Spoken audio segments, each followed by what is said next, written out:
Should I pay off my debt or invest first? Debt versus investments explained. We want so many things in life. We have this dream that we want to achieve, mostly material things.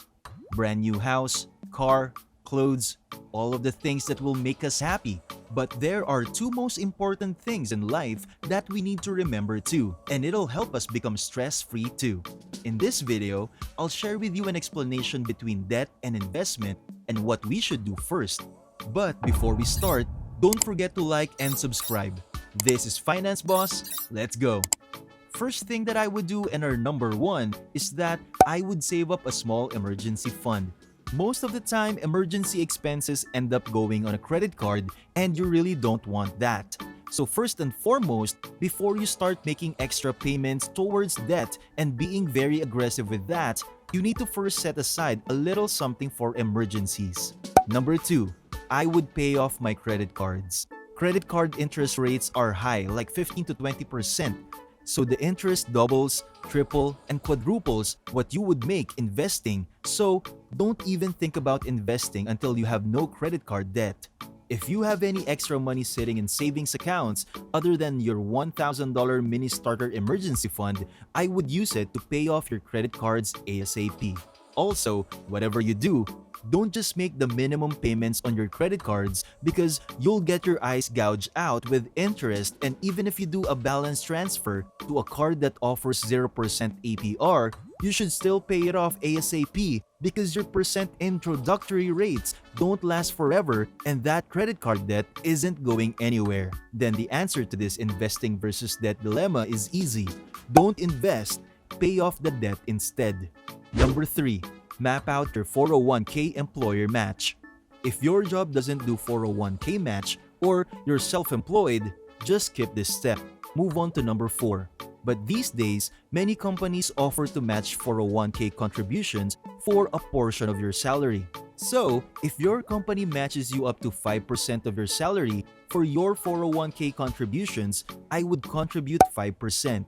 This is kind of a no-brainer because 401k match is free money even though you could throw all of your monthly salary towards paying off the rest of your debt. I really think it's worth taking a little more time to pay off that debt just so you can maximize 401k employer match and get that free money even though it will cost you a little bit more of an interest on your debt over time. Just prioritize paying off debt instead, and that really is what gave me my jump to start investing, and now that I'm debt-free, I still have a nice sized nest egg which releases all started from that 401k employer match money.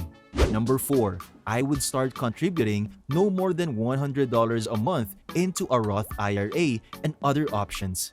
Make sure you're investing a little bit of money into a tax advantage account of some sort. So, if you net out everything, then you'll probably make a little more on your investments. Then, you're paying an interest on your student loans, car loans, and mortgage. Which is why I think it makes a little more sense to hold off a little bit on debt. Number 5. I would now get really super aggressive about paying off the rest of your debt. Make it a top priority to pay off your student loans, car loans, any tax debt, personal loans, everything except your mortgage. So, whatever it may be, pay it off. People are so used to just carrying debt because that's the status quo, and I think a lot of these people have basically just lost all hope and motivation that they'll ever get out of debt. That's a really dangerous place to be. You don't want to get complacent with being in debt. Win that payoff journey as soon as possible because then you'll see the light at the end of the tunnel and feel really motivated to just keep going. And because of how human behavior works, we are much more motivated when we see one full loan balance go to 0. Number 6, which is last on the list, you can save up for other things. Things such as a bigger emergency fund as well as more investing for your future. Once you're debt-free and you don't have monthly payments anymore, you're gonna have so much free cash flow to start building up your assets so you can use this money to save up an emergency fund of 3 to 6 months, which will really make you bulletproof. You can also invest more money in your retirement accounts as well as even getting into taxable brokerage accounts. So to recap, First, you want to save up a smaller starter emergency fund so that you don't end up back into debt having to put emergencies on a credit card priority. Second is to pay off your credit cards once you have that starter emergency funds. You really want to get rid of this kind of toxic high-interest credit card debt fast. And don't you even think about investing. Until you do, then once you've done that, step 3 is to max out your 401k employer match so you can get started investing with some free money. And if you don't have 401k employer match or you're self-employed, what you can do instead is to in no more than $100 a month into a Roth IRA or some other tax advantage account. That way, you can start building some good habits and getting over the learning curve of investing so that you could really hit the ground running once you're debt-free. Then step 5 is to start focusing really aggressively on paying off all remaining debts, your mortgage, and just getting out of debt. Then finally, once you're debt-free, only then I would start pursuing all of your other investing goals such as maxing out your Roth IRA and investing in other types of account. I think the order of how you should pursue things, the bottom line is make paying off debt a number one priority and then do the bare minimum on everything else until you're debt-free. Investing can wait. Saving for a house can wait. Like seriously, everything can wait once you're debt-free. You'll be able to catch up on all of your other financial goals and really more than make up for all that lost time.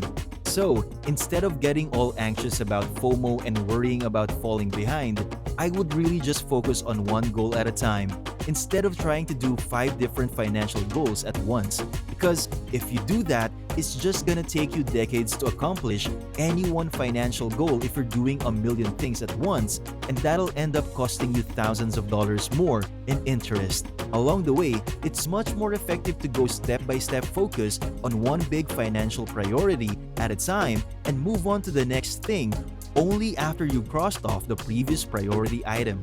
Doing it this way will get you to your debt-free date a lot faster, and trust me, I have lived it. And seriously, let me tell you, being 100% debt-free is an amazing feeling. I think everyone should try to get there as soon as humanly possible and not drag it on for longer than you need to if you're sitting on some extra money somewhere. Do yourself a favor, take a deep breath and use some of it, if not all of it, just to speed up your debt-free journey. It's gonna make a big difference. Investing and having money is important for sure, but the thing about carrying debt is that it makes you dependent on other people. It has this really heavy energy about it. That means you might have to take a job that you're not passionate about or put up with a boss you don't like because you need to pay off your debt. It's totally disempowering, so I definitely think the emotional and psychological benefits of paying off debt far outweighs any benefits of having money set aside somewhere if you had to choose between the two. I would definitely go for just having the emotional and psychological freedom and lightness of just not having debt if you set your mind to it. Well, that's it for this video. If I were you, I'd still choose to put my mind into something much more important than any irrelevant material things. Debt? Yes, for sure. It's something heavy that we can't carry forever. Investments? Yes, that one too, because it's something that'll last forever.